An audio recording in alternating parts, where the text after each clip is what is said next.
नमस्कार, आप देख रहे हैं न्यूज फॉर एशिया और मैं हूं गीतिका पांडे। देश में कोरोना की दूसरी लहर आ चुकी है। ऐसे में लोगों में भी बीमारी को लेकर डर घर कर गया है। एक्सपर्ट शुरुआत से ही मास्क, सोशल डिस्टेंसिंग और हैंड हाइजीन पर जोर दे रहे थे। अब हालात ऐसे हो गए हैं कि एक्सपर्ट्स 2 मास्क पहनने की सलाह देने लगे हैं। ये संक्रमण से बचने का सबसे आसान तरीका है। डबल मास्किंग को लेकर लोगों के मन में कई तरह के सवाल होते हैं। उन सभी सवालों के जवाब हम आपको बता रहे हैं। आखिर डबल मास्किंग की जरूरत क्या है? कोरोना वायरस के नए वेरिएंट बहुत तेजी से फैल रहे हैं। संक्रमितों में वायरस लोड भी ज्यादा है।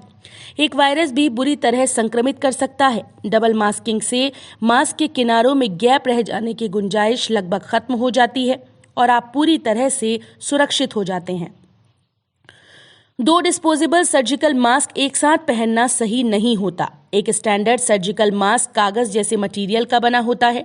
सर्जिकल मास्क नाक और मुंह को पूरी तरह से कवर नहीं करते। मास्क के किनारे पर गैप रह जाता है जिससे वायरस अंदर जा सकते हैं। सर्जिकल मास्क के ऊपर कपड़े का मास्क पहनने से गैप होने की गुंजाइश नहीं रहती। अगर सर्जिकल मास्क पूरी तरह से फिट है तो इसकी इलास्टिक पर गांठ लगाकर इसे टक करने की जरूरत नहीं है।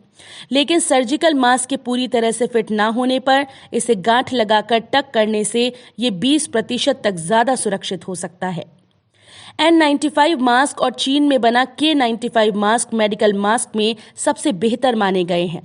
अगर इन्हें सही तरीके से पहना जाए तो आप 95% तक सुरक्षित हैं। इसलिए इनके साथ डबल मास्किंग की जरूरत नहीं, बस ये मास्क ओरिजिनल हो, क्योंकि एक बार फिर से मार्केट में इनकी शॉर्टेज हो गई है। ऐसे में सर्जिकल मास्क के साथ कपड़े का मास्क ही बेहतर ऑप्शन है। अगर चाहें तो कोरिया में बने KF94 मास्क का उपयोग भी कर सकते हैं। इसके साथ भी डबल मास्किंग की जरूरत नहीं है। डबल मास्किंग के बाद भी मास्क पूरी तरह से फिट है या नहीं, ये जानना बेहद जरूरी है। इसके लिए मास्क के किनारे पर हाथ रखकर तेजी से सांस लें।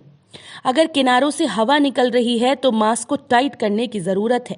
अगर पूरी तरह से फिट है तो मास्क के अंदर गर्म हवा महसूस होगी।